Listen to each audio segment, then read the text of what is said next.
The Murder of Roger Ackroyd. Chapter 21. The paragraph in the paper. Caroline, of course, had not failed to see Miss Russell come to the surgery door. I had anticipated this, and had ready an elaborate account of the lady's bad knee. But Caroline was not in a cross-questioning mood.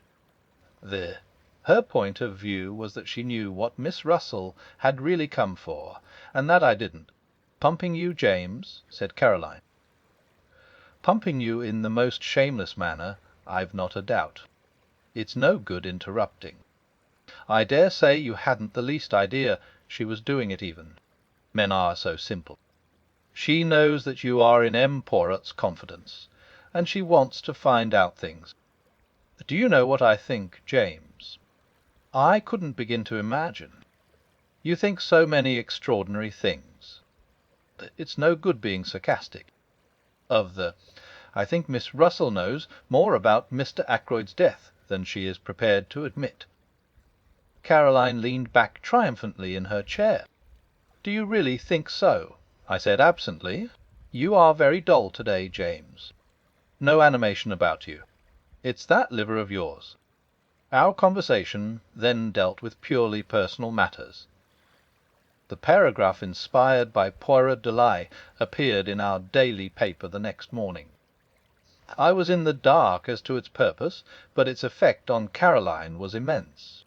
She began by stating, most untruly, that she had said as much all along. I raised my eyebrows, but did not argue. Caroline, however, must have felt a prick of conscience, for she went on. "I mayn't have actually mentioned Liverpool, but I knew he'd try to get away to America. That's what Crippen did. Without much success, I reminded her. Poor boy, and so they've caught him. I consider, James, that it's your duty to see that he isn't hung. Well, what do you expect me to do? Why, you're a medical man, aren't you? You've known him from a boy upwards. Not mentally responsible. That's the line to take, clearly. I read only the other day that they're very happy in Broadmoor.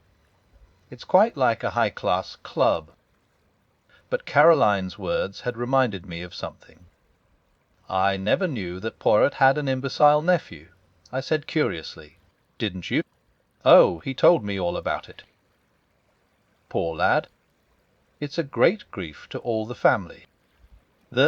They've kept him at home so far, but it's getting to such a pitch that they're afraid he'll have to go into some kind of institution. I suppose you know pretty well everything there is to know about Poirot's family by this time," I said, exasperated. "Pretty well," said Caroline complacently. "It's a great relief to people to be able to tell all their troubles to someone." "It might be," I said, "if they were ever allowed to do so spontaneously. Whether they enjoy having confidences screwed out of them by force is another matter." Caroline merely looked at me with the air of a Christian martyr enjoying martyrdom. "You are so self-contained, James," she said. "You hate speaking out, or parting with any information yourself, and you think everybody else must be just like you. I should hope that I never screw confidences out of anybody. For instance, if M. Poirot comes in this afternoon, as he said he might do, I shall not dream of asking him who it was arrived at his house early this morning." "Early this morning?" I queried. "Very early," said Caroline. "Before the milk came. I just happened to be looking out of the window. The blind was flapping. It was a man. He came in a closed car, and he was all muffled up. I couldn't get a glimpse of his face. But I will tell you my idea, and you'll see that I'm right." "What's your idea?" Caroline dropped her voice mysteriously. A Home Office expert," she breathed. "A Home Office expert?" I said, amazed. "My dear Caroline, mark my words, James, you'll see that I'm right. That Russell woman was here that morning after your poisons." Roger Ackroyd might easily have been poisoned in his food that night. I laughed out loud. "Nonsense," I cried. "He was stabbed in the neck. You know that as well as I do." "After death, James," said Caroline, to make a false clue. "My good woman," I said, "I examined the body, and I know what I'm talking about. That wound wasn't inflicted after death. It was the cause of death, and you need make no mistake about it." Caroline merely continued to look omniscient, which so annoyed me that I went on. "Perhaps you will tell me, Caroline, if I have a medical degree, or if I have not. You have the medical degree. I dare say James. At least, I know you have. But you've no imagination whatever. Having endowed you with a treble portion, there was none left over for me," I said dryly. I was amused to notice Caroline's manoeuvres that afternoon when Poirot arrived. My sister, without asking a direct question, skirted the subject of the mysterious guest in every way imaginable. By the twinkle in Poirot's eyes, I saw that he realized her object. He remained blandly impervious, and blocked her bowling so successfully that she herself was at a loss how to proceed. Having, I suspect, quietly enjoyed the little game, he rose to his feet and suggested a walk. "It is that I need to reduce the figure a little," he explained. "You will come with me, Doctor. And perhaps later Miss Caroline will give us some tea." "Delighted," said Caroline. "Want your guest come in also?" "You are too kind," said Poirot. "But no, my friend reposes himself. Soon you must make his acquaintance." "Quite an old friend of yours, so somebody told me," said Caroline, making one last valiant effort. "Did they?" murmured Poirot. "Well, we must start." Our tramp took us in the direction of Fernley. I had guessed beforehand that it might do so. I was beginning to understand Poirot's methods. Every little irrelevancy had a bearing upon the whole. "I have a commission for you, my friend," he said at last. "To-night, at my house, I desire to have a little conference. You will attend, will you not?" "Certainly," I said. "Good. I need also all those in the house. That is to say, Mrs. Ackroyd, Mademoiselle Flora, Major Blunt, M. Raymond. I want you to be my ambassador. This little reunion is fixed for 9 o'clock. You will ask them, yes?" "With pleasure, but why not ask them yourself?" "Because they will then put the questions why." "What for?" "They will demand what my idea is. And, as you know, my friend, I much dislike to have to explain my little ideas until the time comes." I smiled a little. My friend Hastings, he of whom I told you, used to say of me that I was the human oyster. But he was unjust. Of facts I keep nothing to myself, but to every one his own interpretation of them. When do you want me to do this?" "Now, if you will. We are close to the house." "Aren't you coming in?" "No, me. I will promenade myself in the grounds. I will rejoin you by the lodge gates in a quarter of an hour's time." I nodded and set off on my task. The only member of the family at home proved to be Mrs. Ackroyd, who was sipping an early cup of tea. She received me very graciously. "So grateful to you, Doctor," she murmured, "for clearing up that little matter with M. Poirot. But life is one trouble after another. You have heard about Flora, of course."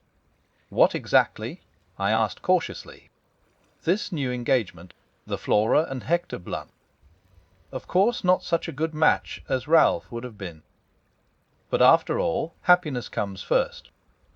What dear Flora needs is an older man, someone steady and reliable, and then Hector is really a very distinguished man in his way. You saw the news of Ralph's arrest in the paper this morning?" "Yes," I said I did. "Horrible." Mrs. Ackroyd closed her eyes and shuddered. Geoffrey Raymond was in a terrible way. Rang up Liverpool. but they wouldn't tell him anything at the police station there. In fact, they said they hadn't arrested Ralph at all. Mr. Raymond insists that it's all a mistake. What do they call it? Canardi of the newspapers. I've forbidden it to be mentioned before the servants. Such a terrible disgrace. Fancy if Flora had actually been married to him. Mrs. Ackroyd shut her eyes in anguish. I began to wonder how soon I should be able to deliver Poirot's invitation. Before I had time to speak, Mrs. Ackroyd was off again. You were here yesterday, weren't you, with that dreadful Inspector Raglan? Brute of a man. He terrified Flora into saying she took that money from poor Roger's room. And the matter was so simple, really. The dear child wanted to borrow a few pounds, didn't like to disturb her uncle, since he'd given strict orders against it. But knowing where he kept his notes, she went there and took what she needed. Is that Flora's account of the matter? I asked.